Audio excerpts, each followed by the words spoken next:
Now, how about them damn Celtics? And we are back with another episode of How About Them Celtics. Sam and I are recording Monday, February 3rd. Celtics beat the Sixers. De'Aaron Fox got traded. Luka Doncic got traded. The NBA is a wild place right now, and we're here to talk about it. How you doing, Sam? Doing great. It's a fun time of year for the NBA. They've outdone themselves this year. The lead up to the Thursday's trade deadline has been quite the watch. Celtics are playing well again. I'm going to talk about all of it today, so stick around. We have some Celtics talk about the comeback, talk about Luka, talk about the standings, go through your emails, talk about some other trades and other rumors. Then we'll do the rat list and get up out of here. So make sure you stick around. Leave a like, comment, subscribe. Jack and I are here every single day with new content, full pods like these. Drop Tuesday, Thursday, Sunday. Game recaps up the morning after each game. And other videos are on the channel in between to keep you up to date with all things Celtics. Plus, we are live for pregame, half hour before every single game. So come hang out. It's a ton of fun. Don't want to miss it. Yes, sir. Yes, sir. Let's start with the Celtics' reactions to the Luka Doncic trade, because that is just the biggest news, maybe in the last 20 years of NBA basketball at this point. Obviously, Luka Doncic got traded to the Lakers. Him, Markieff Morris, Max Kleber traded to the Lakers. Anthony Davis, Max Christie, a 2029 first-round pick to the Mavericks. And the Celtics reacted to it. Noah Dalzell wrote an article for Celtics blog capturing all the reactions. Porzingis talked to reporters about it, and apparently someone in the streets of Philadelphia went up to Kristaps Porzingis and said, "Hey, you heard about the trade?" And Porzingis said, "What happened? Did I get traded?" So he really had no clue what was happening. And then he was explained it, what happened. He said, just like everybody else, I didn't believe it. Al Horford said, one of the biggest moves in NBA history. Noah talked to Drew Peterson before the game, and Drew Peterson's friend sent him the news, and he said, "I thought for sure this count must be a hacked or something." Porzingis said, "I think it's the craziest trade in history." And then Noah also talked to Jalen before the game, and Jalen's reaction was a bit unique, as Jalen is. He said, "I woke up and saw the news, and I was like, wow, for sure." But then when you think about it, it kind of somewhat made sense to some degree, looking at some of the reports and some of the stuff that people have already said. He said anything can happen. People fall out. Organizations lose trust. Business happen. It happens every day. Not too surprised, to be honest. I feel like a trade of this magnitude has a trickle-down effect. Other decisions are made based off of this one decision. So I'm curious to see how the rest of the next year and this offseason is going to go. I said, what comes next? So interesting reactions. Most of them are just, holy shit, what happened? And then Jalen was a bit less surprised, which I guess makes sense. I mean, I don't know. I still don't understand the trade, but it's interesting to see what the Celtics had to say about it. You think Jalen's throwing a little bit of shade? I think a little bit. Maybe just at the whole. I don't think necessarily at the Celtics, but I think at how much control teams have in the NBA. For sure. No, I see it as shade at Luka a little bit. Also shade at the way the league is run, I suppose. Oh no, I don't think he's throwing shade at Luka. I think he's throwing shade at player control versus team control. If he's throwing shade at anything. Because there was this from the article, and then I think he talked about it again after the game, and he kind of talked about not being surprised and then saying it makes sense. Where one of the things I think we talked about on the pregame, where I was like, I think Dallas has just been sitting thinking about how much he affected them in the finals, where he was just a consistent target on defense and hasn't really worked to improve at it. And maybe that's just really rubbed them the wrong way or something. Where a lot of the quotes, and we'll get into some of this later, or we can do it now, it doesn't matter. But executives that spoke with insiders were just they know him better than anybody. Where they see Luka every day. They see what's happening. They see this, that, all of the things that people like us, people like Brad Stevens may not see because they're not around him every single day. Where in their minds, it may make more sense to trade him. So I think with the Jalen thing, I think he might have just been taking a shot at the way the league is run, but also it came off to me as we exposed this guy. They might have been sitting there thinking about how terrible it was. Maybe. I mean, maybe, like I said, that's the only rational reason I can see for why they would do this. If they're truly that concerned about how Luka has acted this season, has acted throughout his time there. Like that's the only thing that makes sense to me. We can talk about some of the other stuff too. Apparently, Luka texted his group chat after the trade and just said thanks for everything. Like his group chat with other Mavs players, like Najee Marshall talked about it. Marshall said, "I was surprised like everyone else. Very good dude, good teammate. Look forward to playing with him again." Luka, according to Shams, is quote still stunned about the trade.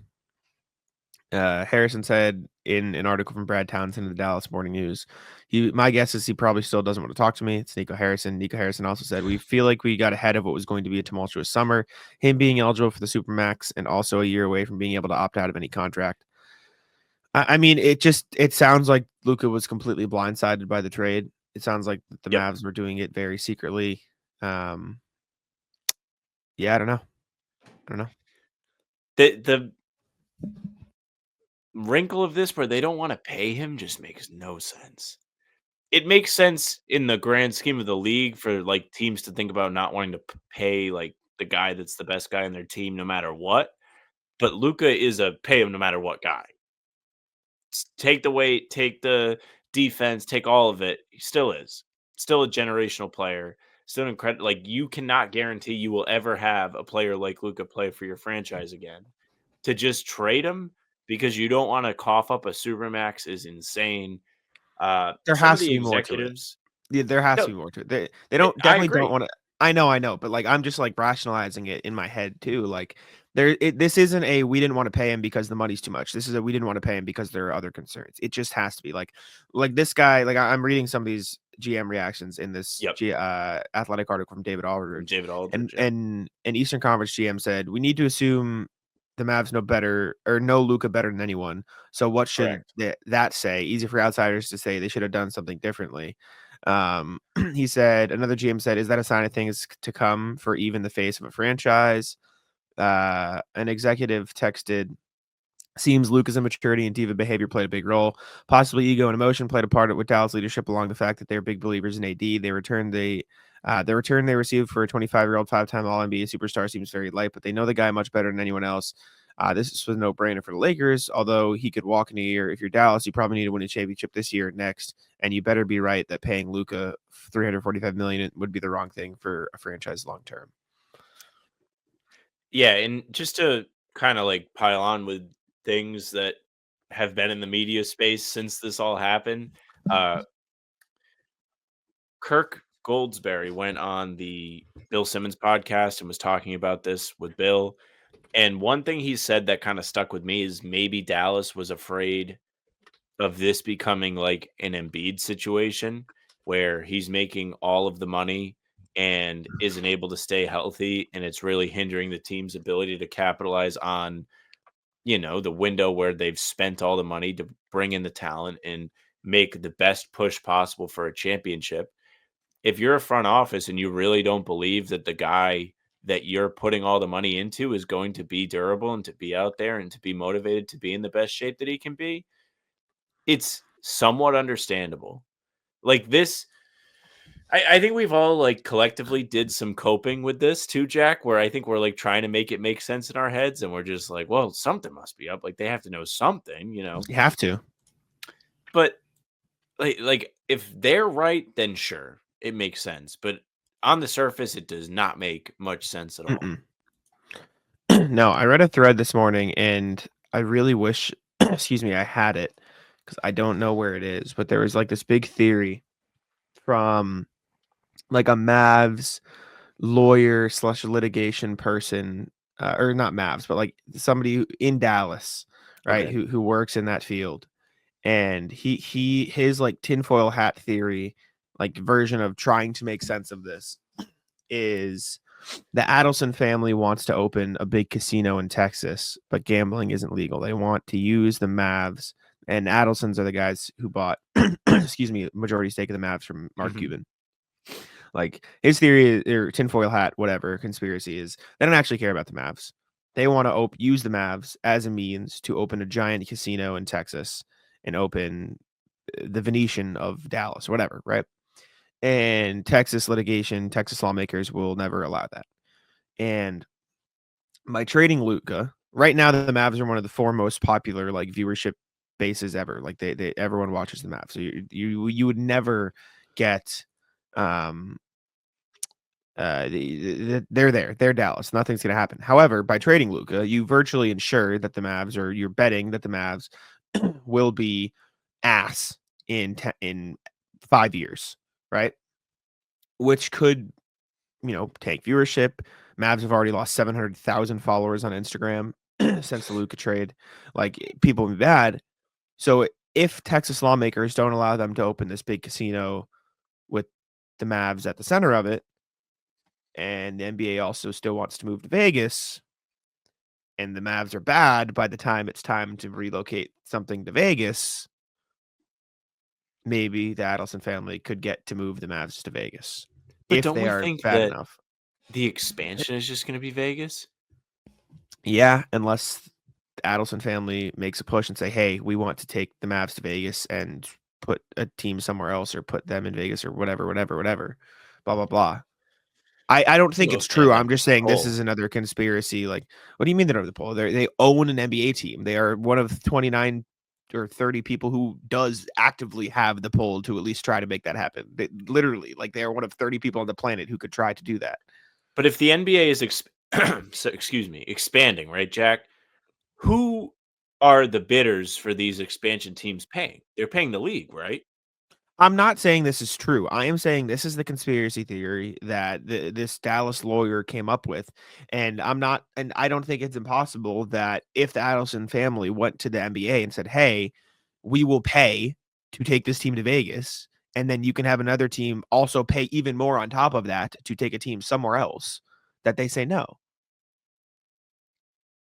This doesn't make sense to me. What do you mean? I don't think it's true. I don't think that is actually what's happening. I think Nico Harrison's just ass at his job, but I'm saying this is the conspiracy theory that was lined up. Butt ass GM of the year, executive of the year. Yeah, unless he's right, then he's a genius. But if he's wrong, he's a moron.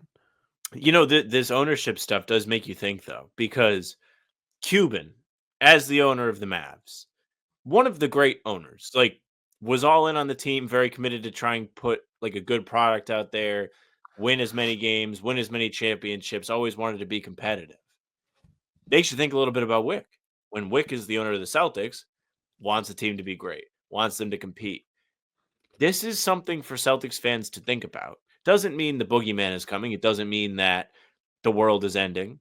But it means if the Celtics are sold to the wrong person, which my gut reaction is they will not be. From what we've heard, it doesn't feel like they're going to be. It feels like the current ownership cares a lot about who it is that takes on the mantle going forward. You could have an ownership group come in and be like, what if we traded Tatum? What if we did that? Because ownership was behind this Luka trade. That was reported. That's truthful. If the Celtics are in the wrong Where'd you hands, see that? that was part of the initial report that Harrison had support of the ownership. They were okay with it, but it was Harrison's decision, is the report. It wasn't Correct, like but ownership made him make they the were all trade. right with it. Sure, Like, I think sure. if something in Boston happened where Brad was like, what if we traded one of these guys? I think Wick would be like, hold on a minute. Yes, but Brad would never do that. But Brad's not Correct. a moron. Very true. So I don't. Yes. If Nico Harrison was the general manager of the Celtics and was like, what if we traded Tatum? Wick would be like, let's all calm down a minute. Yes. I found the thread if you want me to run through the premise really quickly, or we can just Go abandon ahead. it and Yeah, do go whatever. ahead. Okay, so this is from Adam Lowy of he's a Texas lawyer, posted. It's Chris Cradaville. His he's a Texas litigator and appellate lawyer. Okay. And it's a long premise, so I'm going to give like the spark notes because I don't want to like read through this whole thing. He said, 1, Mavs trade Luka for Davis makes no sense, so there must be a non-basketball explanation. 2, Mavs' new Adelson / Dumont ownership group has no interest in basketball. And again, this is all his theory, right? They want to have the largest untapped gambling market in Texas, a destination resort casino. 3, Adelson pushed to change Texas law to allow their Mavs Center destination casino is going badly in Austin. Again, despite hiring every lobbyist, they're getting no bill. Blah blah blah. They're not getting nothing done. 4, Adelson's need more leverage. but they already donate more money to Texas politicians than anyone else. So they need something. They need something. They need a carrot on a stick to like bait Texas or whatever, and that stick is the threat. Okay, the threat to move Mavs to Vegas unless they get what they want. So basically, the What they premise should have did is use Luka as the bait. Been like, we're gonna trade Luka if you don't give us it's what we too late. want. 24 hours ago, the threat to move the Mavs to Vegas was laughable. They were led by a 25-year-old generational superstar. They just landed a free agent, in Klay Thompson. Like people wanted to play here, blah blah blah. They were the fourth largest media market, and basically this just goes on to say like now they have no future. Now they can say, hey, we're going to try to move this team to Vegas if you don't literally change the law for us. So it's just a lot of people with a lot of money using shit as their puppets, which I get. I don't know. It's just another conspiracy theory proving how ridiculous the actual trade is that we have to find out some sort of reason for why it happened. So I also there's think there's something to this where Dallas is obvious larger market than Vegas, huh? like media market. Like Dallas is a larger media market than Vegas. Like the NBA is not going to want that either. Yeah, but if It's not like they're the taking like the Kings or no, but Oklahoma City or something. but is it a bigger media market because of right now because of Luka? Because I would argue a part No, of it is because of the stars they've had. it's I've it's not about like the coverage surrounding the team. It's like the city itself is like a more of a hub, if that makes sense. I Like suppose. this media market thing goes past like sports. Like it's like if you're gonna work in local news, like what rank market is Dallas? Yeah, It's no, higher I, than I I Vegas. get it. I get it, but money is money, and if the Adelsons say, "Hey, we'll pay this much to bring the team to Vegas," that's a threat. It just is. Like it just doesn't matter if because they can put another team in Vegas X amount of years later, but they can't pass up billions of dollars. If the Adelsons are like, "Hey, we want to take this team to Vegas," or at least threaten to. Um, so I'm terrified of the Celtics fucking up the sale now. Just sitting here thinking about it. see what happens. Next thing. So actually talking about basketball, the Celtics came back down, or actually, before we do that, Prize Picks. I need to tell you guys about Prize Picks. It's the best place to get all your action, especially for the big game that is coming up. Got Chiefs and the Eagles. Make sure to check out Prize Picks. Whether you're looking at Saquon Barkley, whether you're looking at Patrick Mahomes, who do you think's winning, Sam? Do you care? Are you in it? Or I don't Who I know what your think's thoughts winning? is. I think the Chiefs are like one of those teams that they're just so experienced and like they managed to Yeah. get it. I would like the Eagles to win. I know Ooh, see, you that's do where we not want disagree. Philly to Yeah, win. no, I'm You not a hate the Philly Philly fan at people. all. You think they're Philly scumbags. You think they're some of the worst people on the planet, worse than the LeBron people. But Yes, don't like Philly. But I'm rooting for reg- them. Those scrappy regardless, fan base.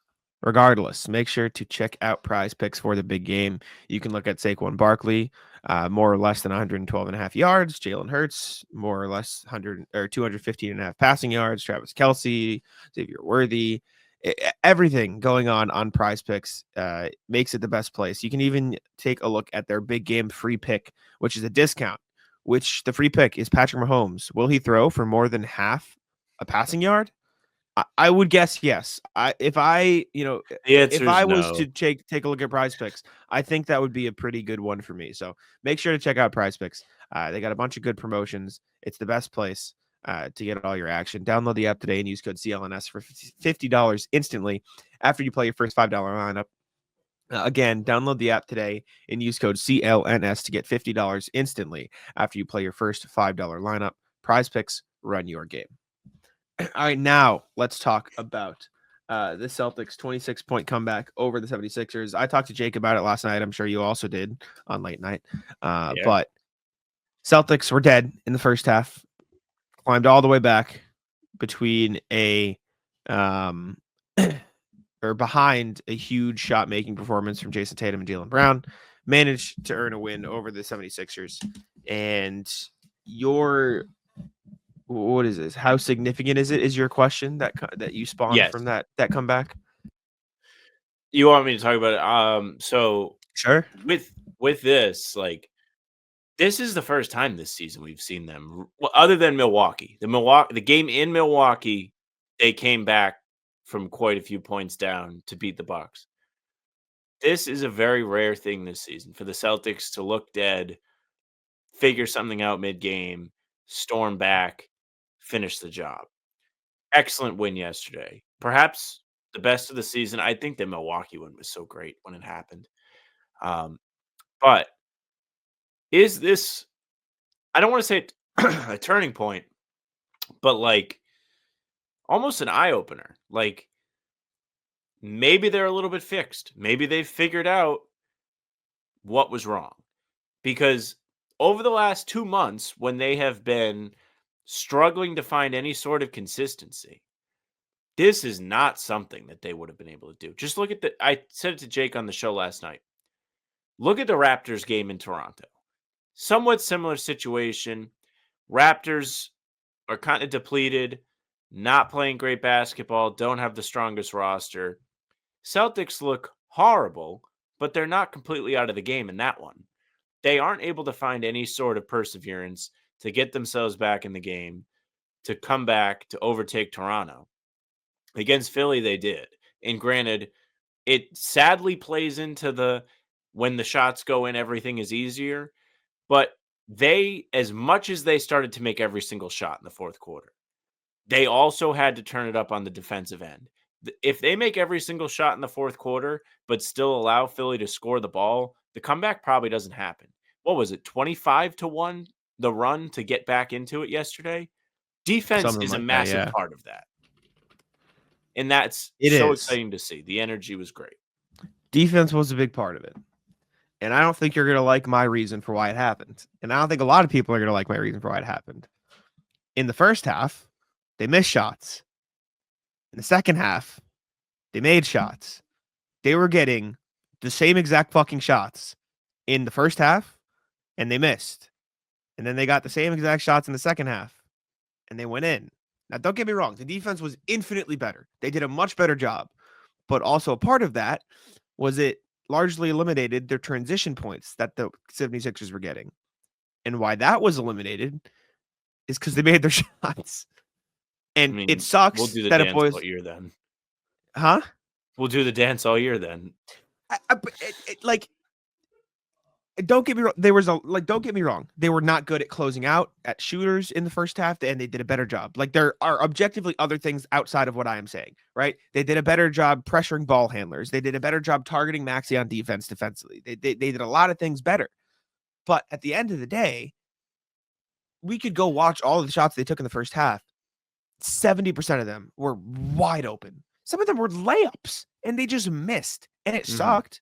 But like, they're NBA players, right? Like, those are the shots that are supposed to go in, and when they don't go in, there's not much you can do other than just make the shot, you idiot. Like, that's literally like what you have to say. Like, you're an NBA player, you get paid $1 million, you have to make that shot. And then they did.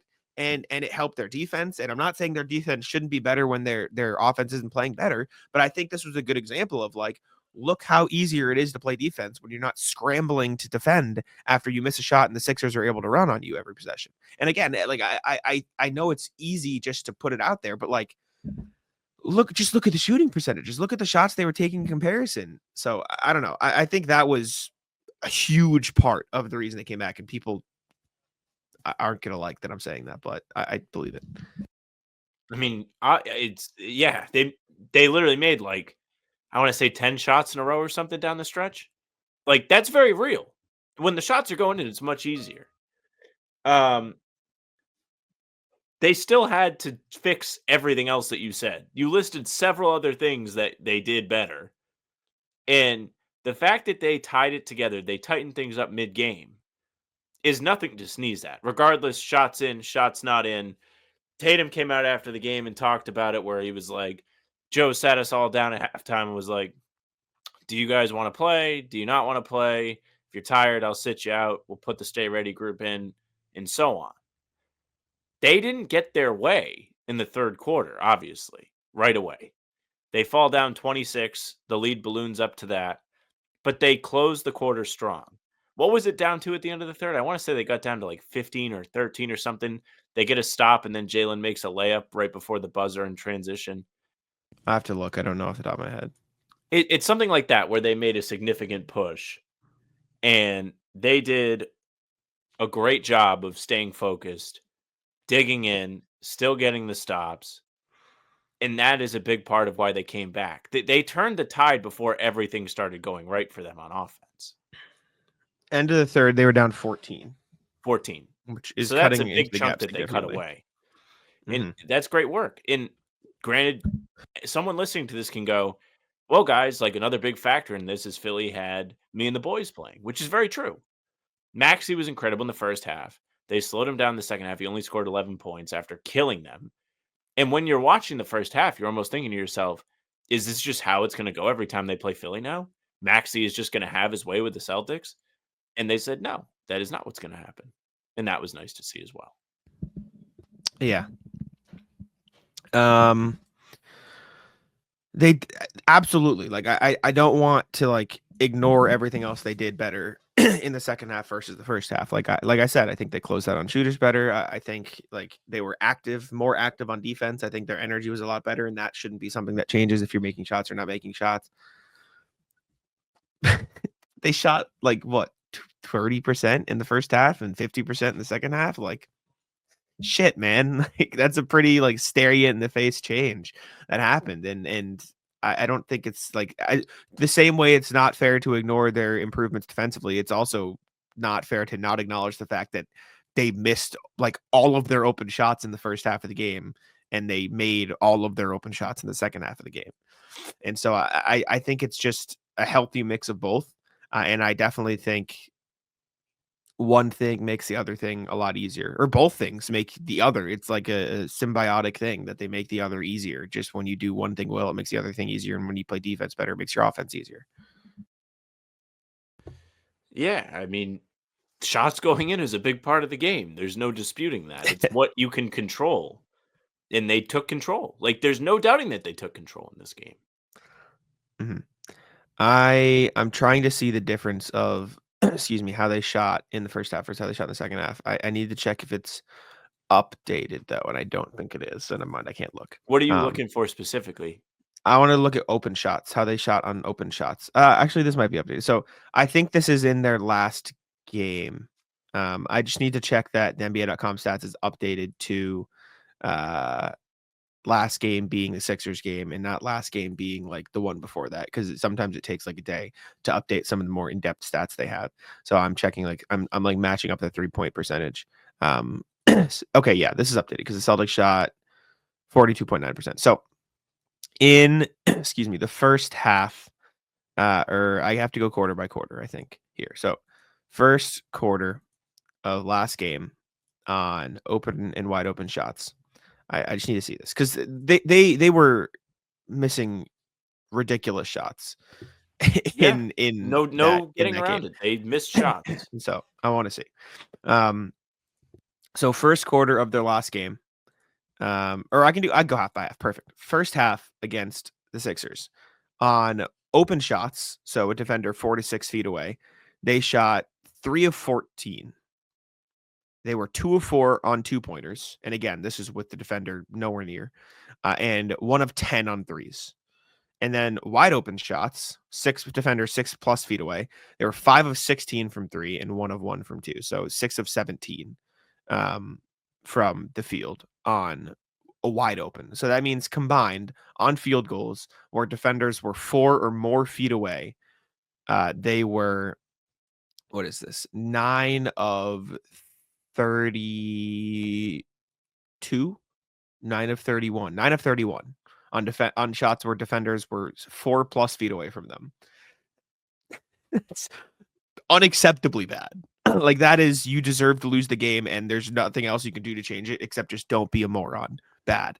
And then in the second half, on shots, they open shots, which is 4 to 6 feet away. They were 11 of 15. And this is just on field goals, and on 6+ feet away, 10 of 16. So that's 21 of 31. So they went from making 9 of them of 31 attempts to 21 of 31 attempts. Like, they're getting the same At shots. least 24 points better, probably more. Same quality shots. And like I said, the defense was absolutely better pressure. They turned up the heat, and everything. But shots got to fall, man. Like I said this a few games ago, none of the Celtics problems will be solved until they can have consistent offense. It just none of them. I don't care. Like I don't care if you play the best defense in the world. If you can't hit your shots above 40% from the field, you're gonna lose. I don't care. Like you just will. And they figure that out in the second half of this game, and it's not solved. They still need to figure out how to not have shitty offense for long stretches of the game, but it's a big part of it, man. Well, I think you're starting to see like some light at the end of the tunnel. Like Derek White's been significantly better. This is now 4 good games in a row for him. Celtics won 3 straight. Like Jalen's starting to look more like himself from last year. Kristaps largely has been great, especially off catch and shoot opportunities. As they all get back up to speed, you're going to see more and more offensive success, like you kind of laid out, where if you're not making your open shots, the defense doesn't have to work. Like that's all true. It's a massive part of why they were down.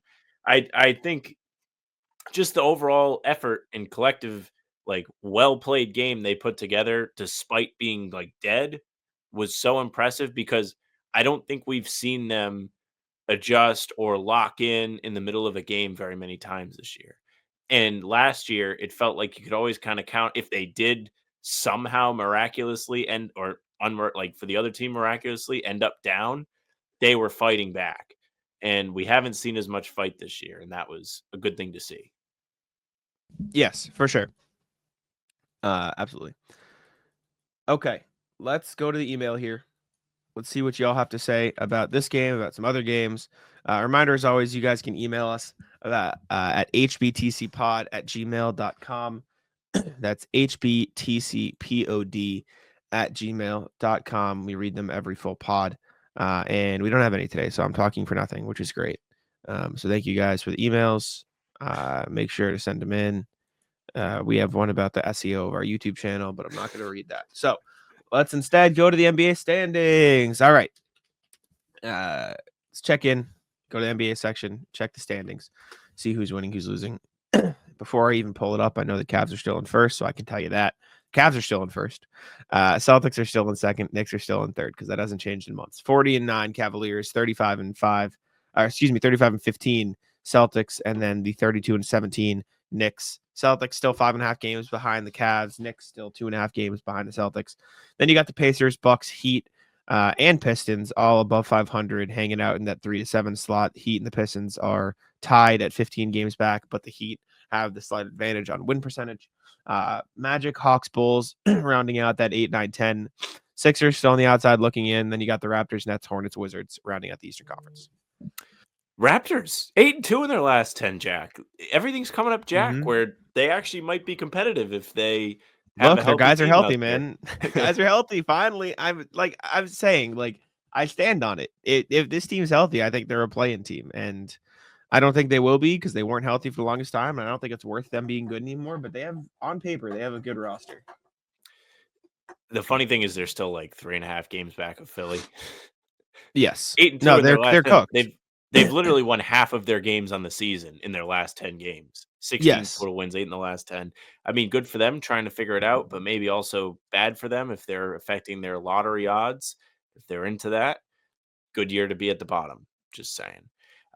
As for the Celtics in the standings, they are within they're putting themselves in position to be within striking distance of the Cavs. They play the Cavs tonight as you're hearing this. They play them again on the 28th at the end of the month. That's a big chance to take a couple games out of the lead. And not to mention the Celtics have figured something out. I don't think they've fixed everything. We talked about that. Like, not everything is fixed, but they are 7-3 in their last 10. It's been a while since that number's been that high, that they've been that great. And it's coming at an important time. Like the Knicks and Pacers have both put together good stretches in that span as well. Outside of those teams, though, the rest of the East has been pretty mediocre. Good for the Celtics distancing themselves, my God, from the rest of the pack. Indiana, 6.5? Yeah, 6.5 games back at 4. So Celtics are pretty much cemented into that top 3. Yeah. I think they'll be top 3. And listen, that 1 seed is still not out of contention either. They play the Cavs 2 more times. I would say it's very unlikely, but it is definitely not impossible. So that's I think they can catch as well. I don't think they. I think they can. I don't think they will, but I don't think it's impossible. Because the Cavs are just not fallen off. That's not the right word, but they've cooled off. They're not like winning 9 out of 10 every single time anymore. They've shown that they're human. Yes, and for as inconsistent the Celtics have been, they are 7-3 in their last 10 and have still lost 2 in a row one time this season, which is crazy when you consider the discourse, and the discourse is warranted too. So it's just how it is. Western Conference, Thunder still up top, 38-9. Then you got the Grizzlies, Rockets hanging out right behind them, 6 games and 6.5 games back. Nuggets, Lakers, Clippers, rounding that out. Lakers have been hot, but they just altered the course of their history forever. Timberwolves, Suns, Mavericks, Kings in the play-in. Then you got the Warriors, Spurs, Blazers, Pelicans, Jazz rounding out the bottom of the bunch. With the trades that have happened, which we will talk about the Spurs in a moment, it's tough to imagine that Sacramento will remain in this play-in bunch. Levine has played well this season. That's not why I'm saying that. But it feels like a move they made to take a step back. And I think San Antonio is going to start playing some better basketball. They didn't really have to take pieces out of their roster to make this deal happen. Like, they didn't cut their rotation to get Fox. So it's very possible that they do some climbing here. What do you make of where the Lakers and Mavericks will start to trend to? Do you put anything into this trade? Do you think it does help the Mavericks play better basketball in the current time? Do you think it makes the Lakers a little bit, at least, I think the Lakers, until they swing a deal to get a big dude to protect the paint, are going to miss that presence from AD, and it may affect them. Good. Sorry. How was that the end point of your sentence? How is that where your sentence ended? I don't know. I just kind of ran out. I think when the Lakers get a center, and the Mavericks, when they are healthy, are still both better than the Kings and the Spurs. So I don't think either of those two teams will pass either of those two teams. I think in the short term, like you said, the Lakers, until they replace AD's presence, will need to do that before they will be pretty good. And the same thing with the Warriors, the Mavericks. They need to get healthy because obviously when they're not healthy, you saw what happened and they got pummeled by the Cavs. But I think the Mavs are a good basketball team, man. I think they're talented. I think they've got depth. I don't think they have that top end superstar talent anymore, obviously, but I think they're a playoff team, a top 6 team in the West in terms of talent. I think they're better than the Suns, Timberwolves, Clippers, and probably the current version of the Lakers. And so you got that. That said, if the Lakers build out their roster and fill it out and figure it out from there, I think they're also a top 6 team. So I think they're two still really, really good basketball teams. That said, before we continue, and we can even continue this conversation, I do need to talk about Game Time. It is the best place to buy your tickets. It's the best place for all your ticketing needs. Every day we come on here, we look at potential concerts and everything that you can look to purchase on Game Time. And so we'll do the same thing today. Sam, I think, did you choose the event we looked at last time, or did I? I'll let you take a look. Is there anything that stands out to you that you would like to look at for Game Time? I think we should look at Lakers Mavs at the end of the month. Lakers Mavs. Perfect. Lakers Mavericks. Lakers at Mavericks is happening. Okay, Mavericks at Lakers is happening at the end of February. There it is. Okay, so the best super deal that they can offer is a low sheet that is $1,200. So maybe that's not that great.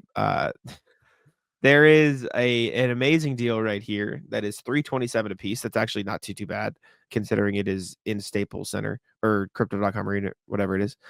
So this is an amazing deal according to Game Time.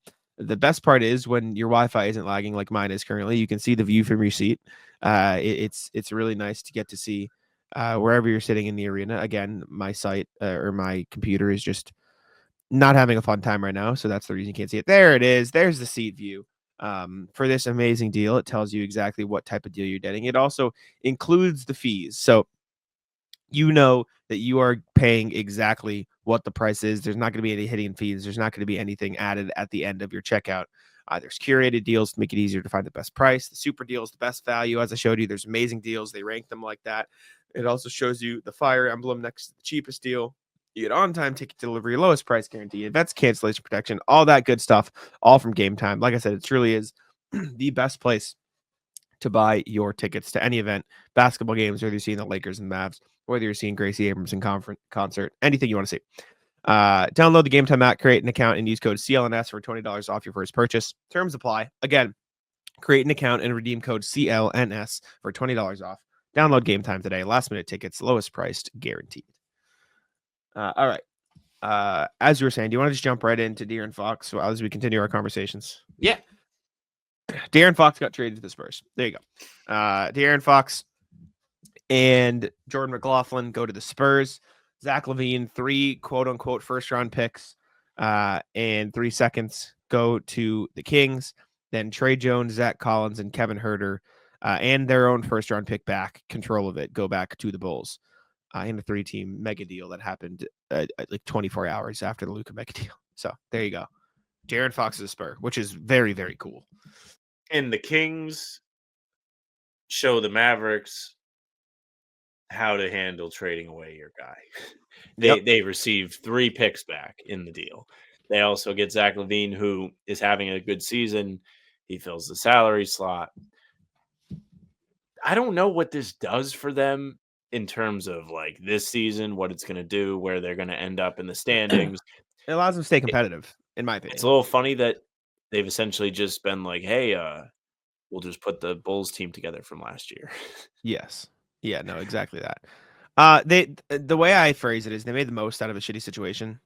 Everyone Correct. knew he wanted to go to the Spurs, so the fact that you're able to get another guy who's playing an all-star level in is a good thing. It's a little fake because one of the picks they have is the 2025 Charlotte pick, but it's lottery protected, and if it doesn't convey, then it turns into 2 seconds. So it's not actually a first-round pick. It's just going to be 2 second-round picks. And then the Spurs pick that they got in 27, probably also going to be bad. The Minnesota one's the really only like interesting first round pick because who knows what the Timberwolves are going to be by 2031 because their money books and everything like that. Yeah. So they didn't actually get like 3 really good first round picks. They got 3 like, oh, we got first round picks. It looks pretty so on there's the trade that. top. It does. It looks good for when you're presenting what you got to your fan base, unlike Anthony Davis and 1 first for Luka Doncic. But it's fine for the Kings. I kind of like it for the Kings because I'm high on Zach LaVine. I think this will be pretty good. You can roll out Malik Monk, Zach LaVine, DeMar DeRozan, whoever they want at the 4 or 3 or whatever, and then Domantas Sabonis, Keegan Murray. Yes, Keegan Murray. So there's that. I like it for the Spurs, obviously, because De'Aaron Fox and Victor Wembanyama is awesome. It's really cool. Probably can win a championship in a couple years, or at least be in the race for it in a couple of years when Wemby is final form. Because we're still at the point where Wemby's probably as bad as he'll ever be. And then the Bulls, Chicago. They got their own first pack, Which is so good. It is good. This is pitiful, man. This is so bad. They've leaned into being bad though. Yes, no, they picked a direction, which is good, but they fucked up the Zach LaVine situation so bad that he is finally playing his best basketball in 5 years, and they got not even a real first back. It sheds light on how poorly. Yeah, but they were. It is a real first. It is an important first. Don't get me wrong. It is great that they got this back, considering last year they would have had to attach assets to get rid of LaVine. But to me, this just the fact that we are praising this return for the numbers Zach LaVine is putting up shows how horribly Chicago handled the past 5 years of their franchise. Oh, they absolutely trolled around for 5 years. I think the contract still isn't great for LaVine, which makes it so people are split on how they feel about him. I think getting away from that contract as you maybe bring in a top pick, like who knows where the Bulls are going to end up at the end of the season. Certainly not going up, only going to go down. Maybe they end up getting lucky. They get Cooper Flagg, they get Ace Bailey. They have somebody they really believe in. I suppose it wouldn't be the worst time. We talked about this when they were kind of tossed around as a Beal destination to just have a bad contract on the roster and get rewarded for taking it in. But getting their own pick back here is very important, in my opinion, because it allows them to commit one way and get rewarded for committing that way. while also kind of resetting things. The Vucevic piece of this is also coming. It does not feel like he's going to be there past the deadline. If he is, I'll be pretty surprised. It feels like they're going to have to find somewhere to send him. Lakers, prime landing spot now. Desperately need a center. Vucevic, they could get to that money pretty easily. He wouldn't solve their defensive problems, but he makes sense offensively. And like I said, they just need a center. But again, like I need to put it out there. This is absolutely a win for the Bulls that they got this. And what you said is correct. They finally got off the contract. They paid him the fucking contract. They're moron. Like this is like generational organizational mismanagement by Chicago. They just traded Zach LaVine this season is averaging. Let me pull this up. 24 points, 4.8 rebounds, and 4.5 assists. 51.5 from the field, 44.6% from beyond the arc. Tyler Hero is averaging 24, 5, and 5 on 47, 39. He's a fucking all-star. That's not me saying Zach LaVine should be an all-star, but he's putting up quite literally all-star numbers. And we are praising them for getting their own first-round pick back, which, by the way, they traded to the Spurs in a sign and trade for fucking DeMar DeRozan. It is unfathomable how poorly the Bulls have managed their franchise for the past X amount of years. And it wasn't even a trade. It was a fucking sign and trade for DeMar DeRozan. Correct. Like, this is unbelievable how dog shit they have been. And now they have been so bad. They have gotten Fs on so many tests in a row that they finally got a D-. And we are throwing them a fucking parade. Holy shit. Chicago is embarrassing, man. What a generationally terrible organization. But that's what the ownership wants to do. They just want to be like good enough to where there's a little bit hope. Like they can be like, what if we make the play-in? Like that'll be exciting to have playoff games in April. And then that's just the extent of it. They don't want to commit to being the worst because they still want to try and sell tickets and try and drive interest in the team and have a big name on there and point to Zach LaVine and look at the stats. At the end of the day, they did sell high on LaVine. Like they did. They could have pushed to give him up last year when the value was tanked. Everybody was talking about how much of a negative asset he was. They were, like you said, they were going to have to attach stuff to get off of him. So they did good on being patient on that. And you said maybe it is a D- or a D+, whatever you want to call it. But they've made a decision. They've actually committed to going one way. And I think that is a positive for them. Also, a few things I want to talk about in relation to this and then also just trades in general. First things first, San Antonio said it when we were talking about the standings. They didn't have to give up anybody out of their rotation to make this happen, by the way. They keep Vassell, they keep Stephon Castle, they have Chris Paul still. Now they can have like reasonable players to fill the roles around Wemby, around De'Aaron Fox, and actually maybe be an exciting play-in / low playoff team this year, rather than having to clean out, kind of wait till the summer, refill the rotation, get better players in to make the team solid. They kind of already like lace them up and go and try and push. That's the interesting part of this for me, is that no young guys from the Spurs, aside from Trey Jones, who they no longer need because they got De'Aaron Fox, had to even get shipped out. Yeah, man. I mean, no Stephon Castle in the trade, no Devin Vassell in the trade, no Keldon Johnson in the trade, no Chris Paul in the trade. What the fuck? Well done. The Spurs traded a fake first-round pick, their own first-round pick in a couple of years, which they're hoping to be good. The Minnesota one's kind of interesting, so they gave that up, which the fact that they even had it was crazy. Like, they traded Rob Dillingham for it, which is fun. And then who else? The matching salaries, Zach Collins and Trey Jones. Trey Jones is a fine player. Zach Collins was awful. And also has no place within the team. Yeah. I mean, they need a backup center, but they can figure that out now. Huge. Like, this is unbelievable. Like, they got De'Aaron Fox. They have De'Aaron Fox, Victor Wembanyama, and then a competent starting lineup around them. They have Harrison Barnes, Julian Champagne's playing well. They kept, like I said, Stephon Castle, Chris Paul, Keldon Johnson, Devin Vassell. This is a playoff team. Like, I don't know if they'll make it this year because there's a lot of good teams and they got some ground to catch up on, et cetera, et cetera. But man, what a great work. I graded this for a Royal Pain, which is the fan-sided site, and grade the trade. Yes. In the moment, I gave it an A for the plus for the Spurs. I gave it an A+ for the Spurs. I gave it an A- for the Kings because I do truly believe they made the most out of a shitty situation. Like they knew De'Aaron Fox was leaving, and I was watching King of the Fourth Quarter, and he was lower on it for the Kings. But he made a good point of if you're the Kings, you cannot go back to we are not competing for the playoffs. Like that can't be what you're doing. You can't lose De'Aaron Fox and say, okay, we're going to tank again after missing the playoffs for 16 straight years.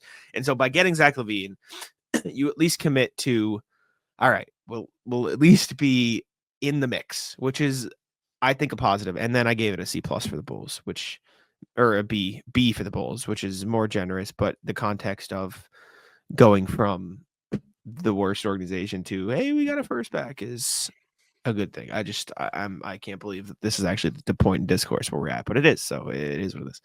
I think it's a pretty fine trade all around. Is like, you think about it and you're like, man, the NBA needs expansion because in theory, a team that has like Levine is a solid player, no matter what he's getting paid, like is putting up good numbers. He's solid. He's not like a superstar. He's certainly not bad. DeRozan can still give you a lot. Sabonis is a borderline all-star level player. Having players like that should be enough to get you into like a playoff spot, but it's just not anymore because there's so much talent around the league. The West is a bloodbath. You're right. Like that should be like a maybe we can get into the playoffs type of spot. It's not like a bottom of the barrel roster that you would think about being like, wow, there's no shot they get in. But it does feel like the odds are stacked against them if they do want to get in. So good luck to them. It feels like just going back to the Levine situation and the contracts and everything, and the Bulls giving him the contract before they put this new CBA into place. It felt like teams had to do that. Like we've had conversations in the past about the Levine situation and how bad I thought the contract was, and so on. And the consensus that we kind of came to is like they had no choice. How often do you get a super? Well, I guess somebody like Levine is more common than a Luka, which it was essentially the same thing where they were like afraid to pay him and then they traded him. But the Bulls were like, "Fuck it, we don't want to lose him. We'll trade him because we're a middle market." Not that Chicago is a small market, but the Bulls are not like a premier free agent destination or anything right now. We have a guy. We'll try and keep him. And they got burned for it. And we're seeing more and more of these contracts burn people. And I think there's going to be a lot of like sad reality checks for low level superstars in the near future because teams are not going to want to spend the money on them. Yeah. I don't know. Good for the Spurs. Good trade all around is what it is. Let's move on to Warriors rumors. It is partially Jimmy Butler doesn't want to play for the Warriors now, but something that dropped, I think, while we were recording, so you may not even see, is Jake Fisher. Okay, Jake Fisher put something out, a little tip on the sideline. Said sources say the most ambitious idea being tossed around among Golden State decision makers. Is there any feasible pathway for the Warriors to pull off the dreamiest of outcomes and bring both LeBron and KD to Golden State? If you had told me this a week ago, I would have laughed it off as a 2K trade. Telling me it now, I'll 2K believe trades anything. exist. Yeah, I'll believe whatever. This would be bigger than the Luka trade. It wouldn't have the same shock value, but putting LeBron James, Kevin Durant, and Stephen Curry, the biggest superstars in the NBA for the last decade, on the same roster, that would be like cool. It would be like Team USA, but if you stuck it into the NBA, Yes. pretty much. Yes. And with those guys, I don't know how they get there. There was also the thing that I think we talked about on the pregame where it was like LeBron says he's not getting traded. That was the report from Chris Haynes. It was like what LeBron he said. says he will Yes. remain with the Lakers. He's made the Yes. decision to remain. I don't. That's not how I read the report, but that's how you read the report. Sure. Wouldn't it be excellent if they did just like this Anthony Davis Luka thing was like their way of being like, you know what? Like LeBron actually doesn't run this team. Like we run it. And it's like the first hat falls is Anthony Davis, and then they get rid of LeBron, and I don't know what they would get back from the Warriors that's like worth giving up LeBron, but Kuminga, Wiggins, all the picks in the world for a team that's aging, leveraging those picks further. Like, if the Warriors traded for Curry, LeBron, and Kevin Durant, their 28 and 20, 30, whatever picks will be some of the most valuable assets in the NBA. What about so I can see the equation for one of those two trades. That's where this gets difficult because you have to like sprinkle those assets to everybody, like both sides, make everybody happy in order for both teams to feel like they're getting their money's worth. So I need to put this out there. This is not happening. This is just not. It's just not. But then again, I would tell you Luka Doncic would get traded. So who fucking knows anymore? I can pull up what's it called? Spot Track Trade Machine to see how this could even possibly be possible. It would probably have to be extra, person in a trade or extra team in a trade or whatever. But I'm going to pull it up anyways, and we can do some sleuthing very briefly here. Excuse me. So it would be LeBron. I have so many tabs open right now. LeBron to Golden State, KD to Golden State. Draymond would probably have to go. He'd be but devastated. We can cross that bridge when we get there. I think he almost definitely has to go. Let's send Wiggins to the Lakers. We'll send Schroeder. Okay, we'll make it trade deadline mode. Oh, nope, still can't be Schroeder. Okay, Schroeder can't go. That's great. Really? I thought he'd be aggregated by the deadline.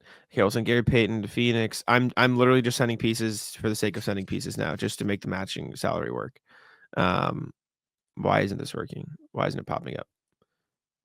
Because these two teams have to give something to each other, I think. So I'm just going to send seconds to Phoenix and a second to the Lakers. You also have to probably put Bronny in the trade. I'm not going to worry about that yet. Why Ellie needs to send or something received from Phoenix. They did work. It's pain in the ass. Okay. I'd have to send Draymond to Phoenix, maybe. I don't know why. Do you it's think not actual popping up. executives use this? Like before, some advanced version of this, yes. Like probably not this, but some advanced version of this for sure. I don't know why it's not popping up because this should be allowed at this point. But what if I do if I just send random pieces to each team, and then it can be wrong. Okay, fine. Can I remove this and you still work for me? Great. Okay. So what's wrong right now? Obviously, there's a lot wrong. Golden State needs to have way more money going out. And that's with Draymond. That's with 5 players being traded. I don't know if you can, with what Curry makes, take both those guys back. It is virtually impossible. It is almost definitely impossible and would require them to dump, they could probably dump Schroeder somewhere. It would be so funny if Draymond got traded for LeBron. He'd have to be. He'd have to be. He would be devastated. He'd be like, yes, I get to play with my best friend. And then he would find out he's in the trade. Yeah, he's it's virtually impossible. They'd have to dump Schroeder and a bunch of other stuff, but that's the most recent rumbling at the very least. Probably won't happen. Just to touch up on what we had mentioned with Jimmy, Windhorst came out yesterday and said Jimmy Butler has communicated to the Warriors that he's unwilling to sign an extension in there, and therefore trade talks to send him to Golden State have ended for now. So Jimmy was like, I'll play anywhere but Miami and this place and this place and this place, and the list continues to grow. So we'll see what ends up happening with him because we have not seen any real traction with teams that are interested other than Phoenix, and Bradley Beal is putting a halt to that. So who knows what will happen. Yep. Yeah, I don't know. Jimmy Butler stuff is now the last thing on people's minds, ironically enough. All the memes were great, by the way. That was Jimmy's devastated that all of his headlines are now gone with the Luka trade, and nobody cares about where he's going to end up anymore, and he's not the center of attention. It's kind of true. Just completely just bodied Jimmy off of the headlines. Who cares? Yeah. Oddly enough, Dallas now maybe works a little bit better with Jimmy. Yeah. All right, Ratless Sam, what do you got? Rat List is the officiating / scoreboard operation at my men's league game on Sunday. So on Sunday, I played men's league. We were winning the entire game. Played really well. Played a good team. They had this big dude that was like impossible to stop. We did our best. We are up 1 point with 5.4 seconds left in the ball. It's not NBA rules. There are, I think you have to foul 7 times before we shoot 1-1. They had 6 fouls before we shot free throws and we had the ball. So they had to continually foul us. The clock operator didn't start the clock for the first 4 fouls. How? How does no time come off the clock?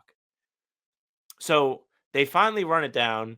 Our guy misses the free throw. And then one of our guys fouls somebody going up the court. And the other team is in the bonus. So they make one of the free throws. We go to overtime. We lose in double overtime. We got absolutely hoed by the clock operation referees, whoever was in charge of the decision to not run time off the clock when we were getting fouled. I don't know how that happens. We had that game won. I mean, listen, we still made mistakes to lose the game anyways. I didn't play great in the game, missed a shot to tie the game at the end of the game, should have made more jump shots. Like there's so many, like it feels like we're talking about the Celtics here where it's like, oh, so many different things that could have went differently, blah, blah, blah. But that was a situation that was just in the moment a head scratcher, after the game head scratcher. Have no idea how the clock doesn't start, even for a tenth of the second when we're inbounding the ball and getting instantly fouled. That's inexplicable. Yeah, that's interesting. that's pretty whack. I don't really know if I have much Ratless the NBA because I've been writing nonstop. I'm writing an article right now. Like I haven't got a chance to breathe. It's gonna be a tough week. Just an insane number of articles that I'm having to write. The views good? But views are fine. Yeah, I'll be chilling by the time this paycheck hits at the end of February or at the end of March. I don't get paid for February views to the end of March, so I won't know for a long time. But yeah,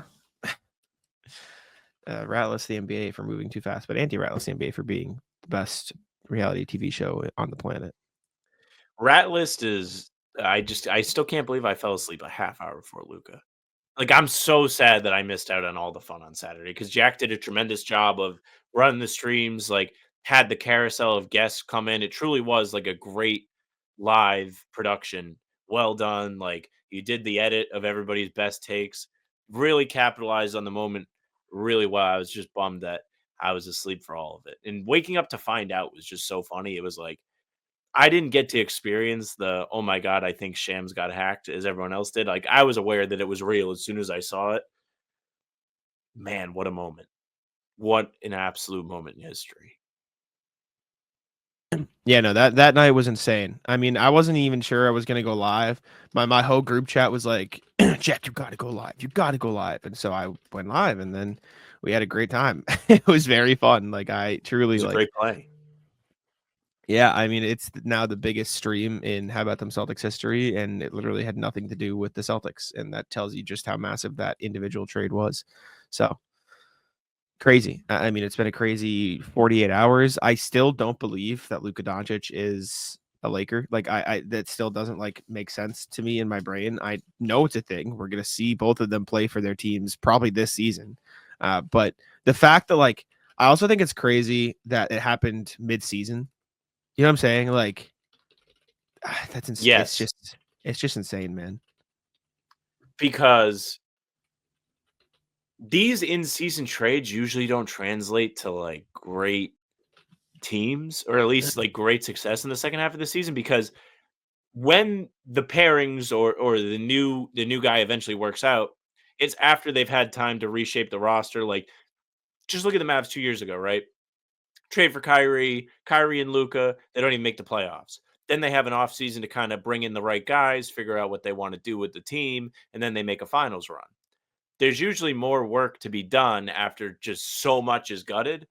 But considering that it was basically a 1-for-1 with some adjacent role players, like end of the bench guys included in it, maybe it's more of a situation where you think those teams could make some noise.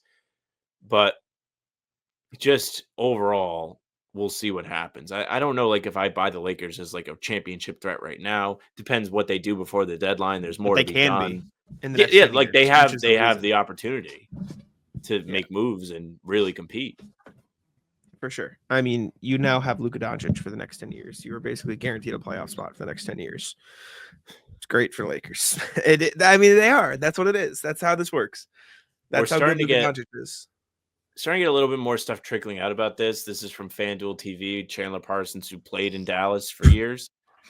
And he's saying he texted Mark Cuban and said, "I'm so confused." And he wrote back, "That makes two of us." Oh, God. Poor Mark. Poor Mark Cuban. Ugh. What a mess, This is man. why you don't sell the team. What a mess. I don't have anything else. That's all I got. Our Rattler I Star think we're dishwasher. Our dishwasher's go ahead. broken. I'm sad about Broke? it. There's nothing else. Yeah, it's just flooding. Like there's just a bunch of water at Oh. the bottom. So our sink is like full of dishes now because it's cooked. That's it though. I don't have anything else. Cool. Appreciate y'all for tuning in. Make sure to leave a like, subscribe to How About Them Celtics, and I'll let Sam wrap it up. Yeah, thank you very much for listening and watching. Make sure you leave a like, comment, tell us what you're thinking about ahead of the trade deadline, and go ahead and subscribe because we're here every day with new content. Full pods drop Tuesday, Thursday, Sunday, game recaps morning after each game. Other videos are on the channel in between to keep you up to date with all things Celtics. Also, we'll be doing any breaking news that happens. We'll have something for you with that. So make sure you're here for all of it. Hit the bell. You don't want to miss any of it. We're also on Spotify and Apple. All pods and game recaps up there for you. So if you just want the audio, go ahead and follow there. They'll go right to your feed. Leave a 5-star review. We'd appreciate that very much. It does help us out so much. You can email us, hbtcpod@gmail.com. When you send those emails in, we read them on every single podcast, hbtcpod@gmail.com. Our socials are at How About Them Cs for Twitter, Instagram, and TikTok. Facebook's the name of the podcast. All streams are there. They're on YouTube. They're on Twitter. Jack's Twitter's at Jack's1NBA. Mine's at Sam LaFrance NBA. That's it for us. Tic-tac